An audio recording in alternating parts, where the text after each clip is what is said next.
はい、こんにちは。のぶです。家のね、2階の出窓、その上にね、鳥がね、いるんですね。おる。鳩じゃないわ。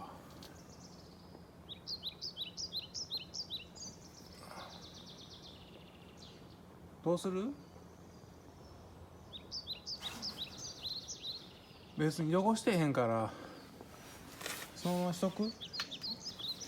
この子ね、賢いんですね。1羽だけなんですけども、まあ、ね、寒さをしのぐ、またね、天敵、猫とかね、まあ、そのカラスとかね、そういうところから身を守れる場所。ここをね、選んで、来てるんですね。まあ、巣を作るっていうでもなく、ね、まあ、糞を撒き散らすっていうこともなく、まあ、いいかなって思ってます。青い鳥なんでね、素敵。